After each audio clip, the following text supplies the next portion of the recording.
I am here to present Assembly Constitutional Amendment 3, the California Abolition Act.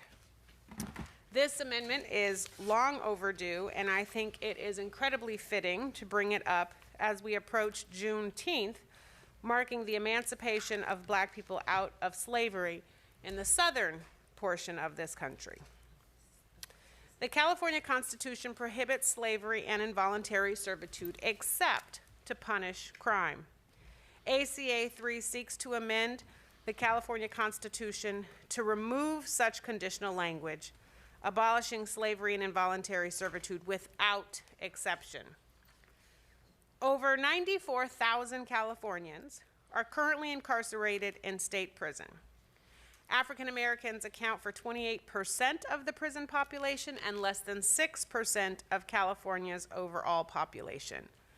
Although no courts explicitly include labor as a condition of criminal sentencing, there is an expectation that many incarcerated people will perform labor, oftentimes for as little as 8 cents an hour. Today, 12 states prohibit enslavement and involuntary servitude, but exception provisions for criminal punishment remain. California is one of those states. You know, slavery was a political and economic engine for the South and this country. And once slavery was abolished, convict leasing, anti-loitering, and involuntary servitude laws popped up, all designed to continue to keep Black men and women shackled to systems of free labor. Involuntary servitude for the punishment of a crime, a vestige of those times, remains an economic engine for this country and for California. The minimum estimated annual value for incarcerated labor in our prisons and jails annually is $2 billion. In California, for example, we save up to $100 million a year by using prison labor for CAL FIRE, and that is just one labor program.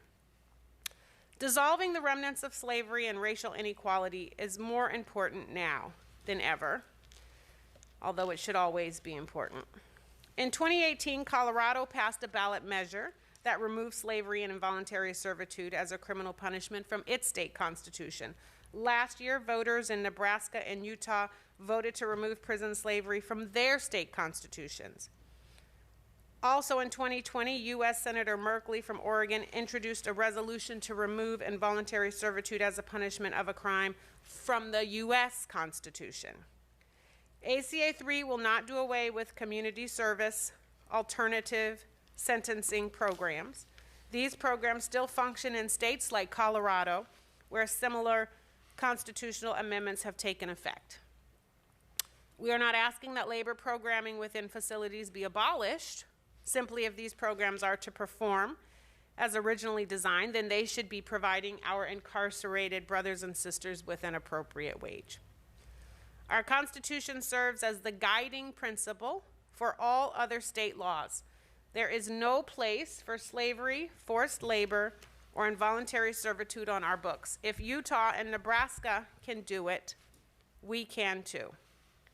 With me in support, here in person, are Jamelia Land from the Anti-Violence, Safety, and Accountability Project, and Rashid Lockhart of the Ahimsa Collective. And I will respectfully ask for your aye vote at the appropriate time.